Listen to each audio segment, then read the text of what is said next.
축복합니다. 오늘은 히브리서 강의 두 번째 시간으로 말씀하시는 하나님, 계시하시는 하나님이라는 제목으로 함께 말씀을 나누겠습니다.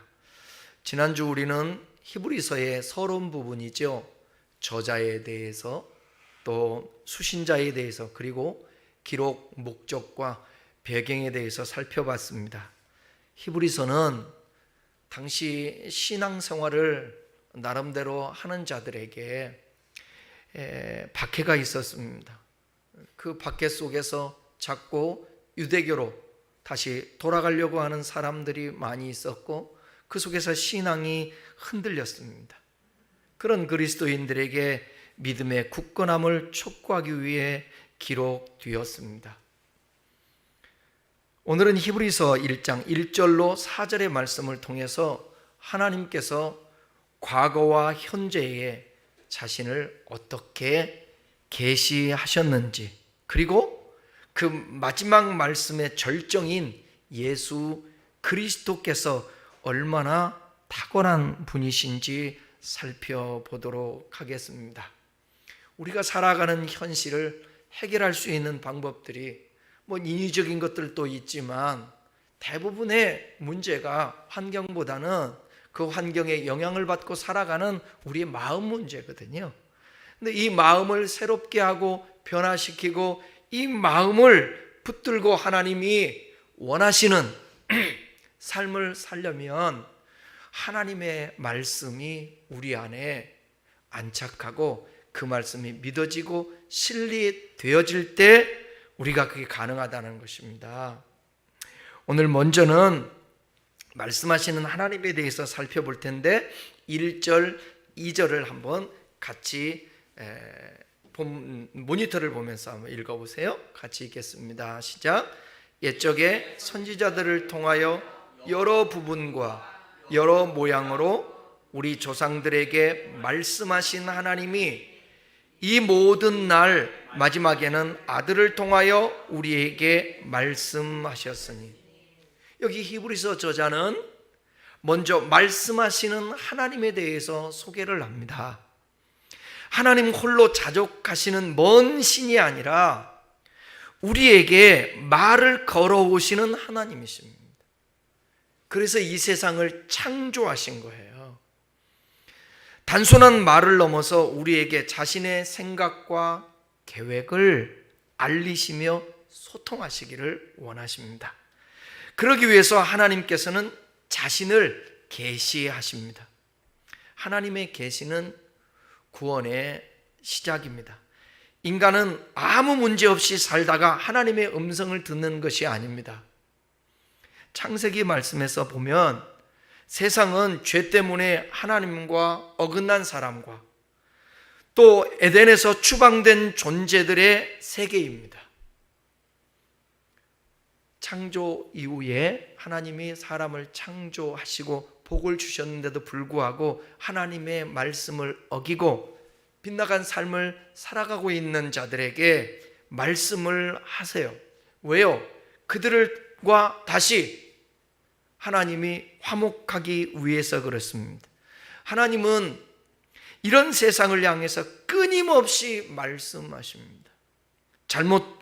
잘못을 바로잡아서 올바른 존재로 회복하려는 말씀, 우리를 참된 삶으로 인도하는 구원의 말씀입니다. 하나님께서는 이처럼 인간의 구원에 대해서 진심이세요. 히브리서 저자는 사람을 향한 하나님의 그 집요한 관심에 대해서 이렇게 고백을 합니다. 히브리서 2장 6절입니다. 함께 읽어보겠습니다. 사람이 무엇이기에 주께서 그를 생각하시며 인자가 무엇이기에 주께서 그를 돌보시나이까. 이거는 시편 8편 4절을 인용한 말씀이거든요. 사람이 도대체 뭐길래 하나님께서 그렇게 생각하시고 주께서 돌보시냐 말이에요. 인자가 무엇이간데. 말씀의 역사는 애적에 주신 계시와 마지막 때에 주신 계시 둘로 나뉘어집니다. 히브리서 1장 1절은 애적의 선지자를 통하여 여러 부분과 여러 모양으로 우리 조상들에게 말씀하신 하나님이라고 그렇게 시작을 합니다. 이 구절은 구약 시대의 하나님이 자신을 계시하는 방식을 묘사합니다. 여러분, 이 말씀들을, 히브리서의 말씀을 특별히 이해해야 구약과 신약의 관계를 알 수 있게 되는 거예요. 구약은 어떻게 하나님이 구원을 해내셨는지, 신약은 또 어떻게 구원해내게 됐는지, 이 전체의 그림을 볼 수 있습니다. 여기 애적이라고 나왔죠. 우리 읽은 말씀에 보게 되면 1절에 애적에는 시간적인 개념을 넘어서 구약 성경 전체를 이루는 시대적 배경을 의미합니다. 애적이라고 할 때. 그 다음에 선지자들을 통하여 말씀하셨다고 그랬는데, 하나님께서 자신의 말씀을 직접 전하는 대리자, 즉 선지자들을 사용했다는 것입니다. 모세라든지 이사야라든지 에레미야라든지 에스겔이라든지 다니엘이라든지 그 외에도 많은 선지자들이 이 역할을 수행했습니다. 여러 부분을 말씀하셨다고 그랬죠. 여러 부분으로 말씀했는데, 하나님의 계시가 한꺼번에 완전한 형태로 주어진 것이 아니라 때로는 파편적이고 부분적으로 전달되었다라는 거예요. 마치 퍼즐 조각처럼 각 선지자들을 하나님의 거대한 이 구원 계획 중 한 부분들을 전달했다라는 것입니다. 그러니까 성경이 여러분 약 1500년에 걸쳐서, 신구약 다해서 1500년에 걸쳐서 한 50명, 40명, 50명에 의해서 이게 기록된 이 말씀을 이게 하나로 되게 해서 그 말씀은 오늘날 우리가 갖고 있는 성경이 되게 하지 않았습니까? 그러니까 구약 성경의 선지자들을 통하여서 파편적이고 부분적으로 전달했다라는 것입니다. 그리고 또 보니까 여러 모양으로 나오죠. 여러 모양으로. 계시가 전달된 방식의 다양성을 나타냅니다. 예를 들어서 하나님은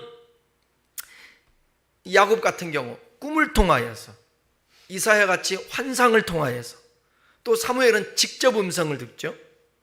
모세 같은 경우는 율법을 주셔서, 엘리야는 또 자연현상 같은 걸, 다양한 형태를 통해서 우리 하나님은 말씀하셨습니다.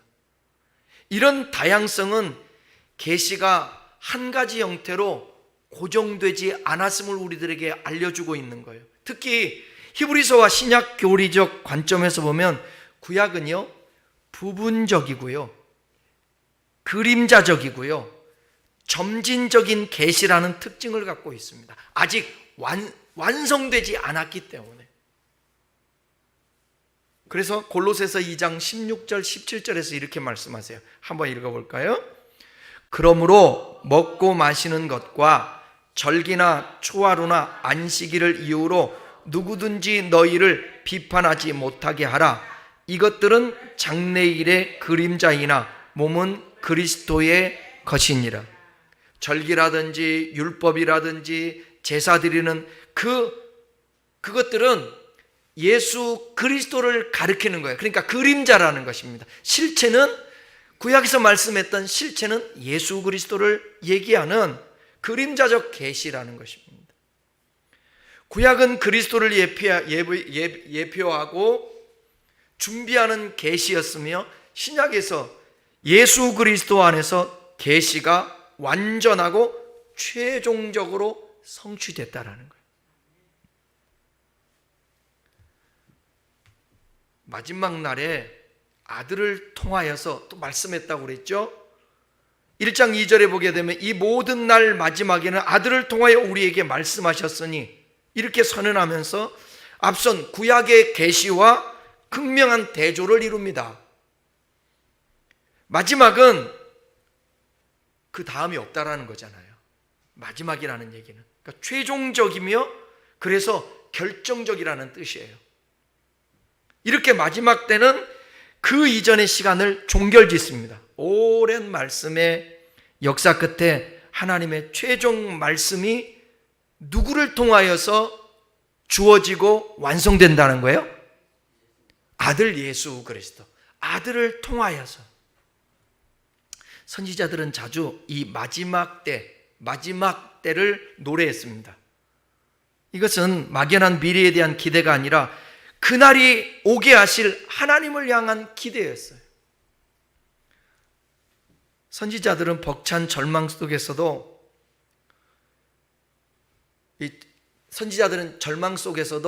이 속에 벅찬 기대와 소망을 가졌어요.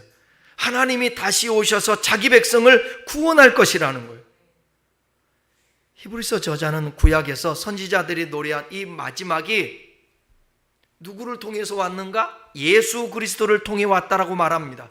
예를 들어서 여러분, 구약 에레미야 선지자는 첫 언약의 한계를 극복하는 새 언약에 대해서 예언을 해요. 한번 볼까요? 에레미야 31장 31절로 33절입니다. 여호와의 말씀이니라. 보라, 날이 이르르니 내가 이스라엘 집과 유다 집에 새 언약을 맺으리라.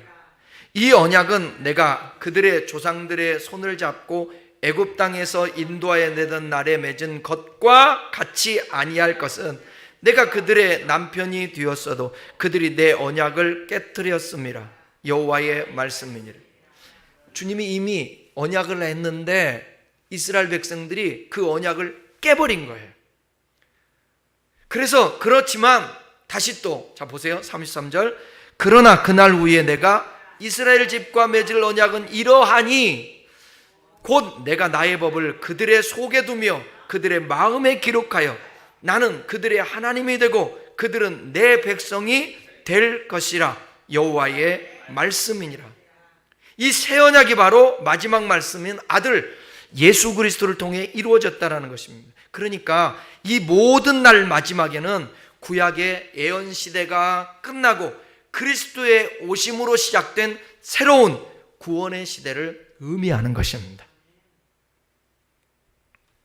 그래서 이제 더 이상 신약 시대 때는 선지자가 필요해야 필요하지 않아요? 제사장은요? 필요가 없어요.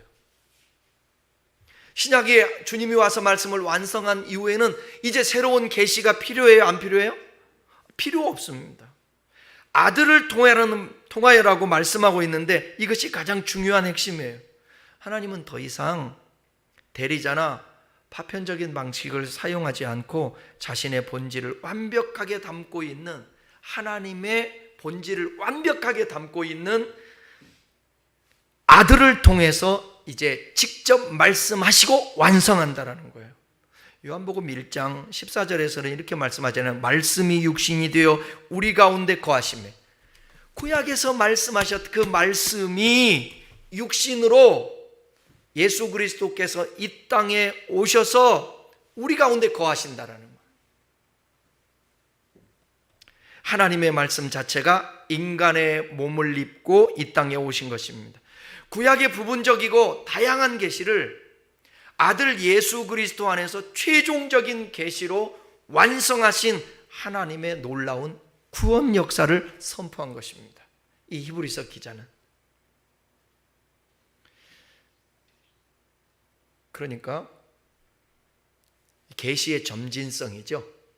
구약 시대부터 예수 그리스도가 이 땅에 오셔서 이 성경 전체가 완성되기까지 점진적으로 우리 주님께서 계시하시면서 완성하셨다라는 것입니다.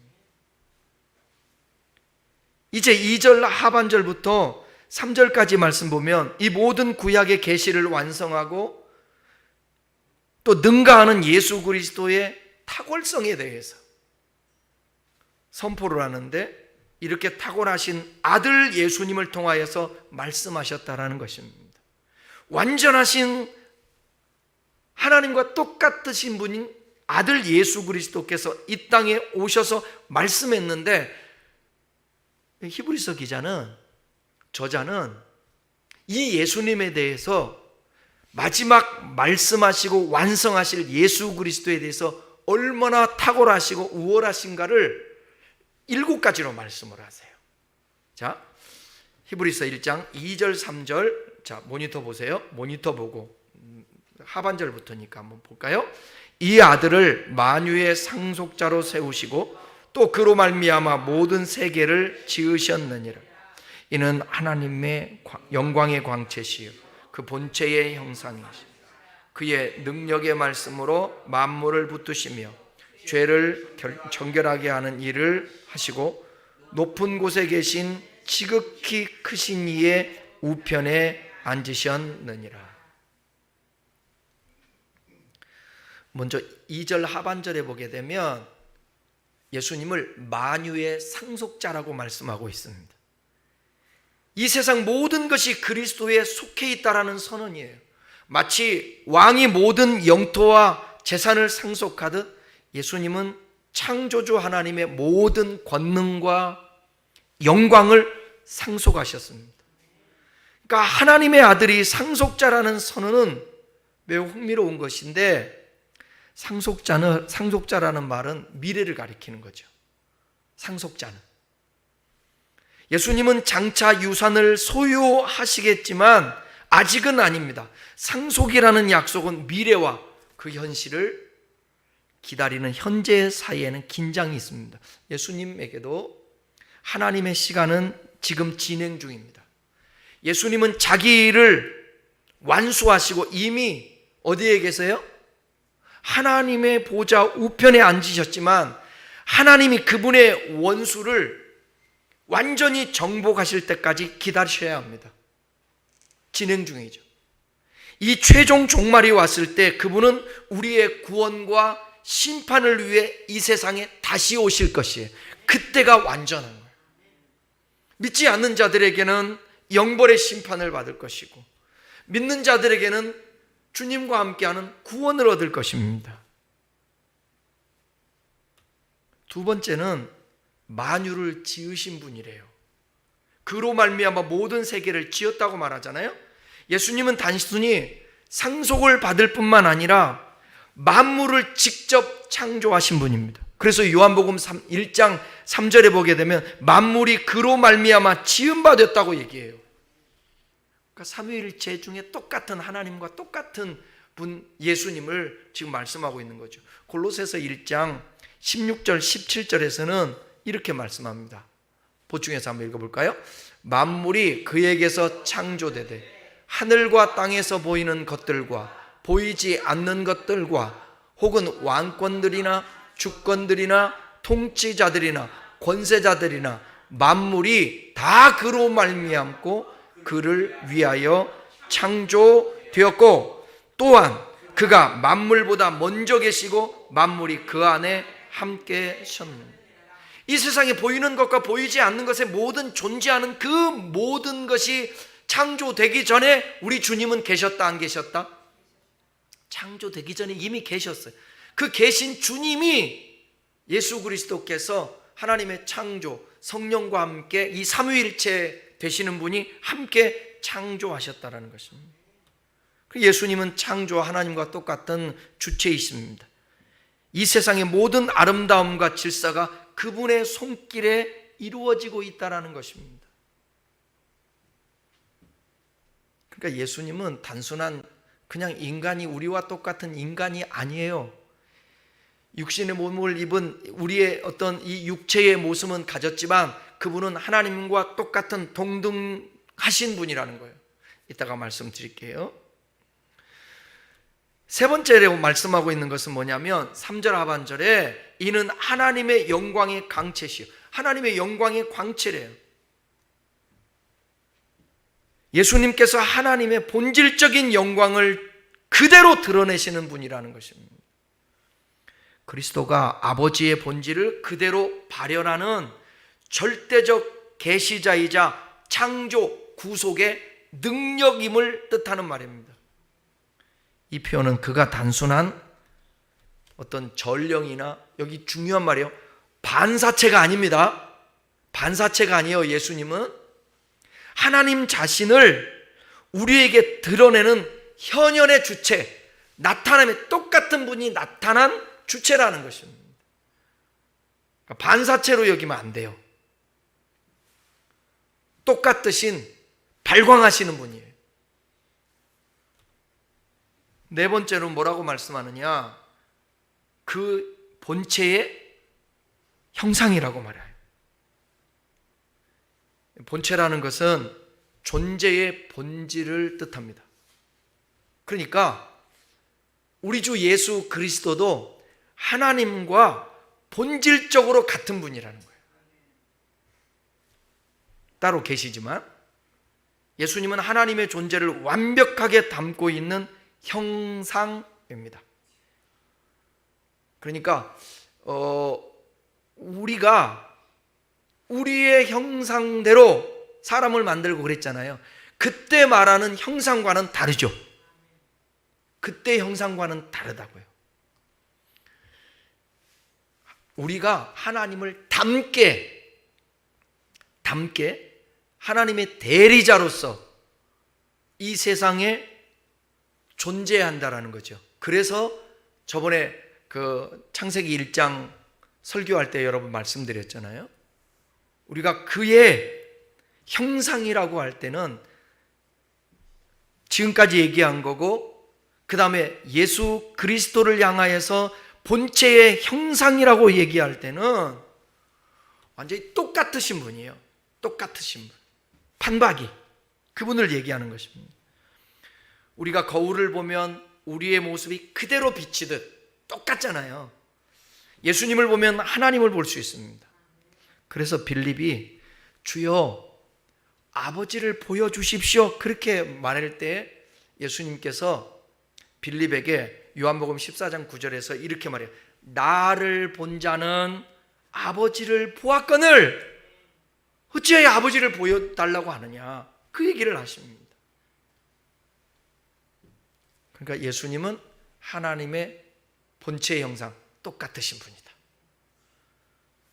다섯 번째로는 3절 중반절인데 그의 능력의 말씀으로 만물을 붙드시며, 만물을 말씀으로 붙든다는 것입니다. 하나님과 창조의 동반자이신 예수님은 당신이 창조한 이 만물, 곧 자신을 통해 만들어진 창조의 세계를 지금 붙들고 지탱하고 계시다라는 것입니다.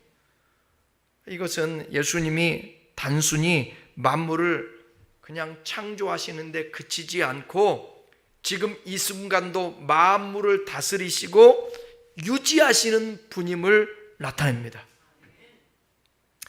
그러니까 마치 강력한 엔진이 비행기를 움직이게 하듯이 예수님의 능력의 말씀이 온 우주의 질서와 존재를 유지하고 있습니다.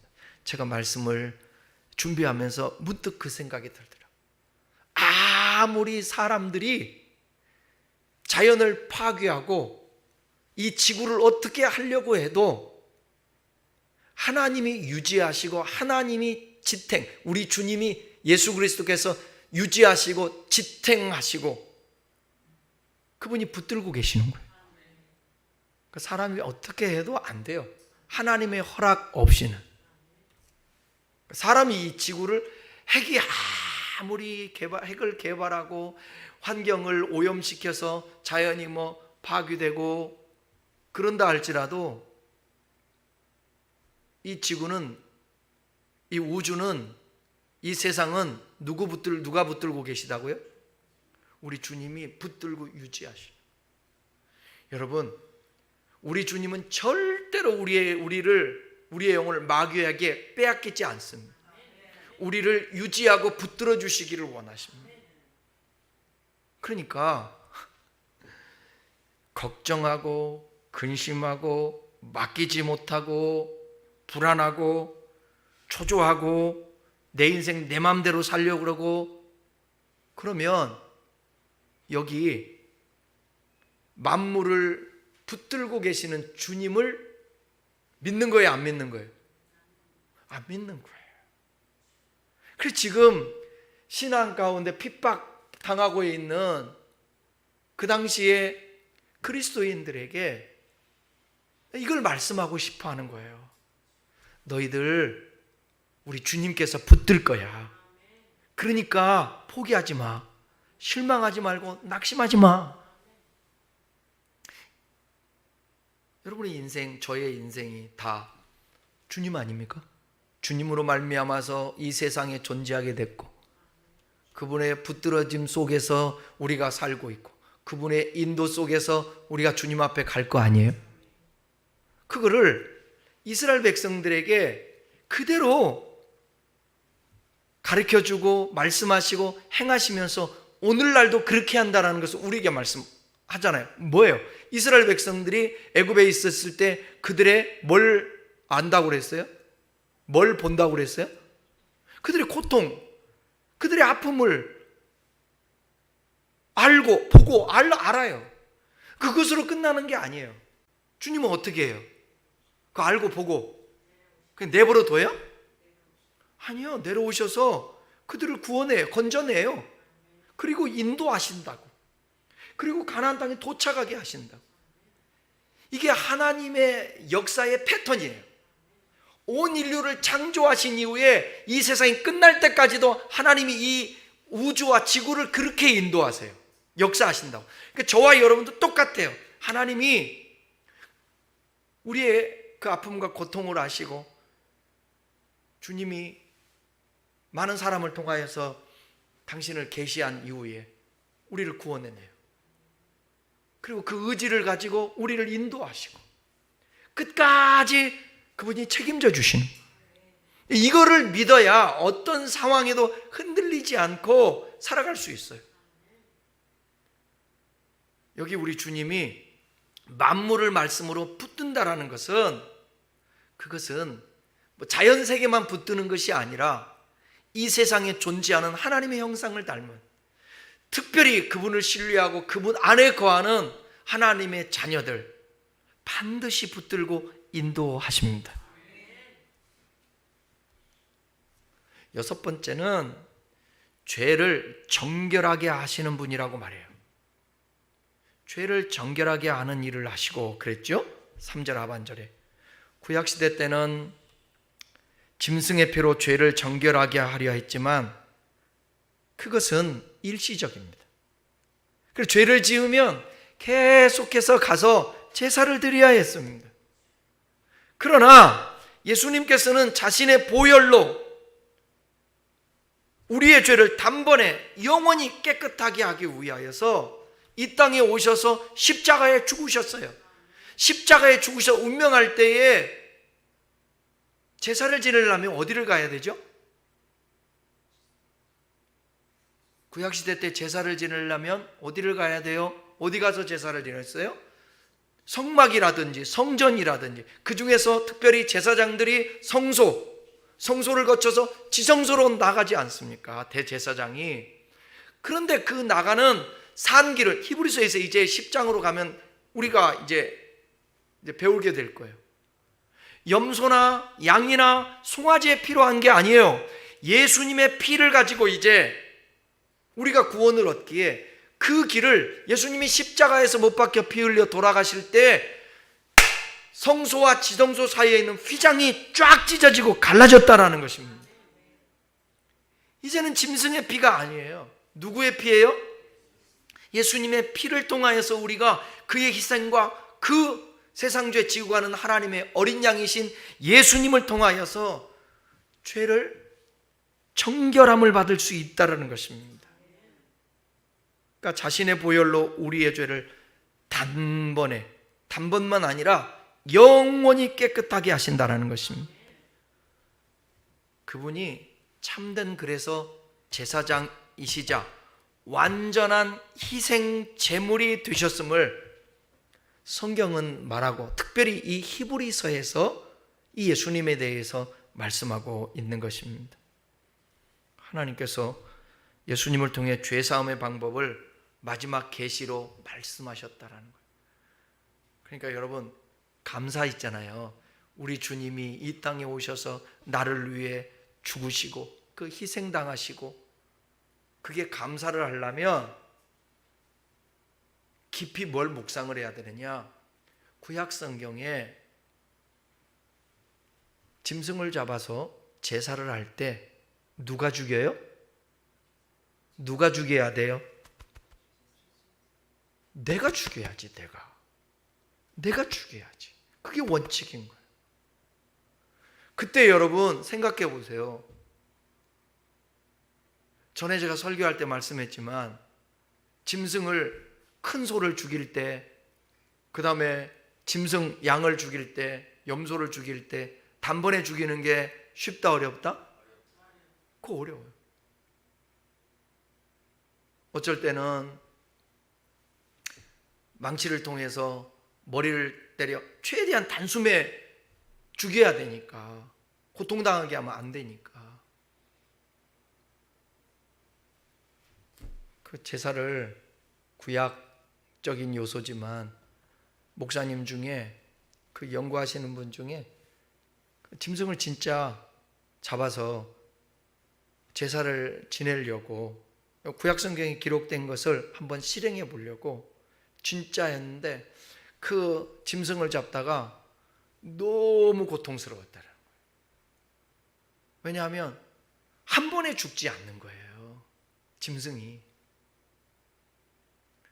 망치로 때리려고 했더니, 이제 배워가지고 망치로 때리려고 했더니 그걸 보고 있다가 여러분 고개를 돌리겠어요 안 돌리겠어요?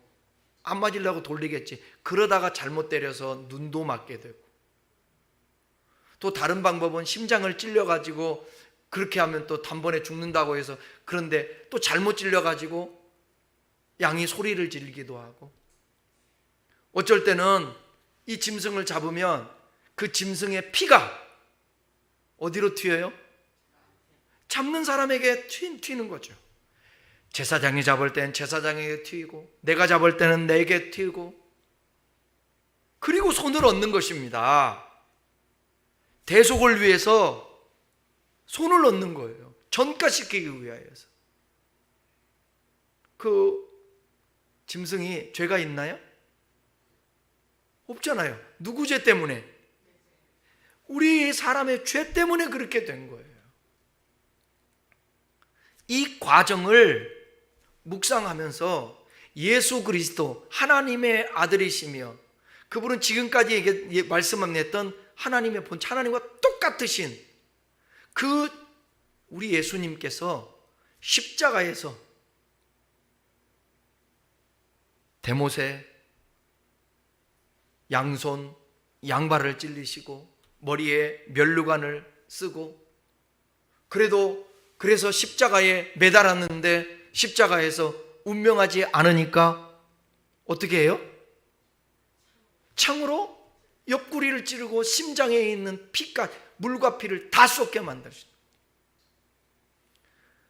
그러니까 구약적인 제사의 그 요소를 알 때 제물 되신 그 주님, 제사장 되신 그 주님, 그 주님이 우리를 위하여서 대속하기 위해, 죄사함을 얻게 하기 위해서 이렇게 행하셨다, 고통당하셨다, 이걸 알면 감사하지 않을 수가 없잖아요. 죄를 멀리하지 않을 수가 없지 않겠습니까? 우리 하나님께서 짐승을 통하여서 계속 너희들이 죄지면 짐승이 이렇게 죽고 이렇게 아프단다. 그럼에도 불구하고 여전히 죄를 짓는 그들을 향하여서 우리 주님 하나님께서 마지막 보여주신 모습이 뭐였냐? 예수 그리스도의 십자가 사건이에요. 그래서 구약에 있는 모든 제사와 희생들은 그 예수님에 대한 뭐라고요? 예표요? 그림자라는 거예요. 그림자. 그러니 여러분, 우리의 죄가 얼마나 이게 하나님의 마음을 아프게 하시는지 알겠죠. 나의 죄 때문에 예수님이 십자가에서 그 고통을 당했다. 요즘은 이 예수 그리스도 그냥 단순한 지식적인 동의야. 그래, 예수님이 죄를 대속하려면 누군가 희생해야 되는 예수님이 이것으로 멈추다 보니까 죄를 반복해서 이 죄가 얼마나 하나님 보시기에 무서운 건가에 대해서는 생각하지 않아요. 그러니까 성도들이 본질적인 변화가 없는 것입니다. 오늘 예수님의 죽음은 그냥 죽음이 아니에요. 물과 피 다 쏟으신 희생의 죽음이세요. 그 죽음은 왜? 예수님의 죄 때문이 아니에요. 바로 저와 여러분의 죄 때문이라는 것입니다. 이 사실을 아는 사람은 세상과 타협할 수가 없어요. 나의 욕망 때문에 죄에 파묻혀서 살 수가 없는 거예요. 그러니까 알량한 아무것도 아닌 욕심 때문에, 자존심 때문에, 누가 알아주네 안 알아주네, 인정받네 맞네, 이런 것 때문에 여러분 거기에 짓눌려 가지고 고통당하면, 그렇지 않아요. 예수님의 진짜 십자가의 은총을 깨닫고 아는 사람은 사사로운 것에 목숨 걸지 않아요. 사사한 것 때문에 울고불고 하지 않는다고요. 저와 여러분 아까도 얘기했지만 우리의 삶을, 그분이 우리를 위해서 죽기까지 희생하신 분이 어찌 우리의 삶을 온전하게 유지하고 지탱하게 안 도와주겠습니까? 그런데 우리가 맡기지 못하니까, 그분을 믿지 못하니까, 그분을 신뢰하지 못하니까 하나님이 붙들고 계시고 인도하심에도 불구하고 여전히 혼자인 것처럼 살아가고 있는 거예요. 그러니까 어렵고 힘들 때 주님 의지하며 기도하고 힘을 얻는 것보다는 낙심하고 절망하고 허둥대게 되는 거예요.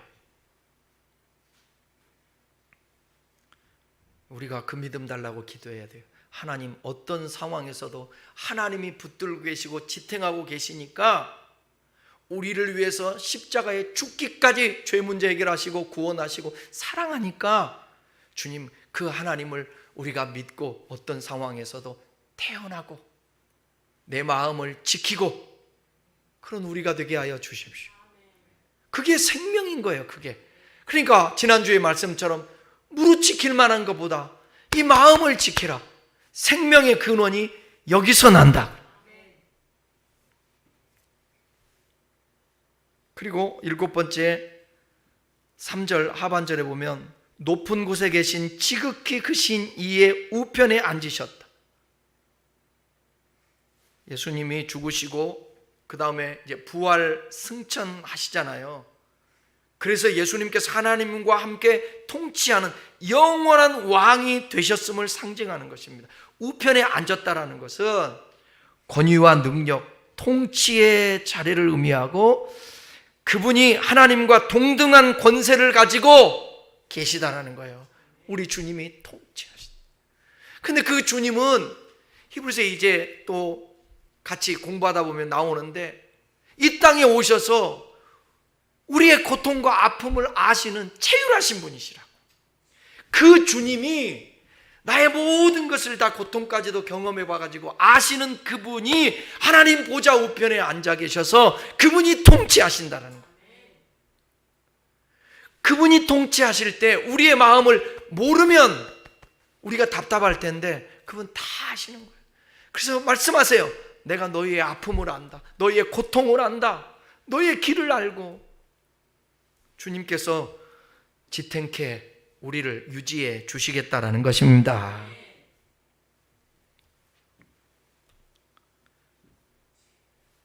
자, 4절 보겠습니다. 이제 4절. 예수님은 또 어떤 분이신지 4절 읽을까요? 그가 천사보다 훨씬 뛰어남은 그들보다 더욱 아름다운 이름을 기업으로 얻으시니. 2절 3절에서 언급된 예수님의 7가지 탁월성을 바탕으로 해서 그분의 지위가 누구보다 월등하다는 거예요? 천사보다 월등하다는 거예요. 예수님은 3절에서 죄를 정결하게 하는 일을 하시고 높은 곳에 계신 지극히 크신 이의 우편에 앉으셨다고 언급했잖아요. 여기 지극히 크신 이의 우편에 앉으셨다는 것은 아까 말씀드린 대로 통치와 권능의 자리를 의미합니다. 예수님께서 사역을 마치고 하나님 보좌에 오르신 왕적 지위를 나타내는 것입니다. 반면 천사들은 어떻게 하나님 우편에 앉아 계세요? 어떻게 천사가 통치할 수 있어요? 천사는 어떤 존재인데 심부름하는 섬기는 영에 불과한 거예요. 자, 그거를 히브리서 1장 14절에서 이렇게 말씀하세요. 읽어볼까요? 모든 천사들은 섬기는 영으로서 구원받을 상속자들을 위하여 섬기라고 보내심이 아니냐. 천사는 섬기는 영이래요. 구원받은 상속자를 위하여서, 상속자들을 위하여서 섬기라고 보내신. 천사는, 따라합시다. 천사는 권위자가 아니라, 통치자가 아니라 섬기는 자다, 수종드는 자다. 그죠? 예수님 기도할 때 예수님의 기도를 들어주시는 분이, 들어주시는 존재가 아니라 예수님이 기도할 때 어떤 존재였어요? 누가복음 22장에 보게 되면 수종들은, 돕더라 기도를 수종드는 자예요. 섬기는 자라고요. 그러니까 예수님은 그에 비해 단순한 이런 천사나 이런 사자가 아니라 하나님과 동등한 권위를 가지신 분이에요. 그 주님이 우리를 다 알고 우리를 붙들기시겠다는 거예요. 그리고 특별히 히브리서 기자가 천사와의 비교를 통해서 예수님의 이 우월성을 강조하는 그 이유는, 당시 있잖아요, 유대인 신자들은 어떻게 생각했냐면 천사들이 율법을 중개하고 하나님의 뜻을 전하는 매우 신성하고 중요한 존재로 여겼었어요. 그게 갈라디아서 3장에 보면 나오거든요. 이들은 천사들을 예수님과 거의 동등하게, 심지어 더 신비로운 존재로 생각했어요. 왜냐하면 예수님은 육신의 옷을 입고 이 땅에 오셔서 사람 같은 모양을 가지셨잖아요. 근데 천사는 육체를 가진 존재가 아니잖아요. 그러니까 예수님보다 당시 유대교 그리스도인들은, 유대교를 섬기다가 개종했던 그리스도인들은 천사를 너무 대단하게 여겼던 거예요. 그리고 다시 옛날로 돌아가고 싶은 거예요. 제사도 지내고. 왜? 예수 믿는다고 핍박받으니까. 확신이 없으니까. 그래서 지금 히브리서 기자는 이렇게 예수님을 왜 믿어야 될 것인가, 유대교로 돌아가지 말고 예수님이 참신이고 그분을 섬겨야 너희가 구원을 받을 수 있다고, 그분을 따라가야 된다고 가르치기 위해서 이 히브리서의 말씀을 기록한 것입니다. 히브리서 기자는, 이 저자는 이러한 인식을 바로잡기 위해서 예수님이 천사들과 본질적으로 다르고 그들보다 비교할 수 없을 만큼 우월하다는 것을 지금 강조하는 것입니다. 예수님은 여러분 창조주이세요? 구원자세요? 왕이세요? 그리고 하나님과 똑같으심. 천사들은 우리 주님을, 인간을 섬길 존재예요. 심부름꾼이라는 얘기입니다. 말씀을 마치겠습니다. 하나님은 옛적에는 여러 부분, 여러 모양으로 말씀하셨지만 이제는 누구를 통해 최종적으로 말씀하신다고요? 아들 예수 그리스도를 통하여서. 예수님은 만물의 상속자라고 그랬잖아요. 창조주라고 얘기했어요. 영광의 광채, 본체의 형상 똑같으신 분, 만물을 또 붙드시는 분, 죄를 정결케 하시는 분, 이런 분이세요. 이분을 통하여서 주님이 말씀하시고 그 말씀 계시를 완성하겠다라는 거예요. 예수님은 선지자들보다, 천사들보다, 그리고 세상 어떤 존재보다 비교할 수 없을 만큼 우월하고 탁월하신 분임을 말씀하고 있는 것입니다. 그분은 단순히 우리를 가르치시는 스승이 아니라 만유를 창조하시고 붙드시는 하나님. 거기에 여러분들도 속해 있음을 알아야 돼요. 여러분의 창조주가 우리 주님이세요. 그리고 붙드는 자도 우리 주님이세요. 그럼 이 말씀은 우리에게 두 가지 중요한 교훈을 줘요. 첫 번째는 뭐냐면, 우리가 믿는 예수님은 이 세상의 어떤 문제도 해결하실 수 있는 전지전능하신 분이라는 확신이에요. 우리의 고난과 어려움이 아무리 크다 할지라도 그분은 우리를 붙드시고 죄에서 구원하시고 함께 하시고 능력을 주세요. 두 번째는 뭐냐면 우리가 진정으로 바라봐야 할 그 대상, 우리 주 예수 그리스도 뿐이라는 거예요. 세상을 흔들리는 가치와 힘이 아니라 영원히 변치 않으시는 예수님을 바라볼 때 우리의 믿음은 흔들리지 않습니다. 그래서 히브리서 12장에 나가면 믿음의 주여 온전케 하시는 예수를 바라보라. 그 주님을 바라보고 할 때 아이고 이래도 한 세상, 저래도 한 세상. 근데 제가 한 세상이라고 얘기할 때 이 세상은 뭐 쓸모없는 세상, 그걸 얘기하는 게 아니라 하나님이 부여해 주신 세상이 이래도 한 세상, 저래도 한 세상, 이 땅에 하나님이 주신 그 시간에 이 탁월하시고 우월하시고 이분을 통해서 말씀을 계시를 완성하시는 이 예수님을 바라보면서 이 땅에서 그분을 신뢰하면서 나의 주어진 삶 하루하루를 말씀으로 살아내는 것입니다. 내 본능대로 살아가지 않고 하나님의 창조 목적대로 오늘 하루하루를 살아가는 것입니다. 그것이 때로는 고통이 있다 할지라도, 그것이 때로는 나에게서 환난과 죽음이 있다 할지라도 그것을 받아들이는 것입니다. 그 받아들임이 우리의 삶의 또 한 부분이 되는 거예요. 그럼 그것으로 끝나면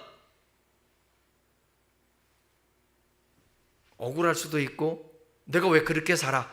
그럴 수 있는데 아니에요. 그것이 끝이 아니라는 것입니다. 그것이 끝이 아니에요. 여러분 그거 꼭 명심하셔야 돼. 이 세상이 끝이가 아니에요. 우리는 영원을 사모하며 살고 있는, 하나님 나라를 소유하고 있는 하나님 나라의 백성이고 우리 주님의 자녀인 것입니다. 그 주님을 믿고 확신해야 잠시 흔들려도 다시 굳건히 설 수 있게 되는 것입니다. 어쩔 때는 죽을 것만 같죠. 이제 끝인 것만 같죠. 이제 여러분 이런 고백할 때 있지 않아요? 그 이국종 교수가 그 고백했잖아요. 그래서 저도 한번 고백한 적이 있어요. 내 스스로. 이국종 교수가 뭐라고 했냐면 이번 생에서는 망했대. 이국종 교수가 너무 힘들었나 봐. 아주대 교수가 하다가 지금 뭐 다른 기관에 있는데 그분은 표정 자체가 삶이 고뇌던데 늘 인상 속 웃는 걸 보지를 못해서 항상. 그러니까 인생이 너무 힘든 거예요. 너무 의롭게 살려고 그러고 바르게 살려고 하고 그러다 보니까 부조리가 세상에 판을 치고 그런 모습 보면서 고백하는 거예요. 자기는 이 세상에서 이 생에서는 망했다. 저와 여러분도 어쩌면 이 생의 삶이 망한 것 같을 수가 있어요. 그럼 어떻게 해요? 망하는 거지. 세상이 볼 때는 망했지만 물어볼게요, 여러분. 예수님이 이 세상의 삶이 망했어요, 안 망했어요? 예? 안 망했어요, 망했어요? 망했죠. 그의 죽음이 진짜 망했잖아. 예수님 비참했잖아요. 망했지. 어떻게 피조물들이 감히 예수님의 뺨을 때려요? 어떻게 피조물들이 창조주 우리 예수님을 채찍으로 때려요? 어떻게 피조물들이 예수님을 십자가에 못 박냐고. 아니 침을 뱉어요. 침을 뱉어. 그런 거 비하면 저와 여러분은 안 망한 거야. 예수님 진짜 망하셨어. 근데 주님이 그랬잖아요. 망한 것 같은데 모든 이름 위에 뛰어난 이름을 탁월하신 예수님, 뛰어난 이름을 주사 뺨을 때리고 침을 뱉고 십자가에 못 박고 채찍질했던 그 사람들이 다 그 발 앞에 무릎을 꿇게 하시고, 그리고 예수님을 하나님 보좌 우편에 앉으셔서 그분을 통하여 통치하게 만드신다라는 것입니다. 그러니까 저와 여러분이 이 세상에 무슨 일을 만나고 살아도 환경이 안 바뀐다 할지라도 저와 여러분들은 우리 주님 안에서 유지되고 있고 주님이 우리를 지탱하게 지금도 붙들고 계셔서 존재하고 있지 않습니까? 그러니까 복받은 인생인 것을 알 수 있기를 바랍니다. 오늘도 우리 하나님 말씀하십니다. 이미 계시된 성경을 통하여 우리 각자의 형편과 사정을 아시고 믿음의 분량을 아시고 말씀합니다. 그러니까 그 말씀에 귀 기울이는 여러분 될 수 있기를 바랍니다. 이제 우리 주님이 다시 계시의 말씀을 주지 않아요. 이미 계시의 말씀은 끝났습니다. 그 주신 이 성경 66권의 이 말씀을 통하여서 계속 말씀하시니 어떤 우리가 상황에서도 갈등과 번민과 그런 상태에서도 이 말씀을 펴들고 이 완성된 계시의 말씀을 읽으면 들으면 우리 주님은 그것을 통해서 여러분들에게 말씀하실 것입니다.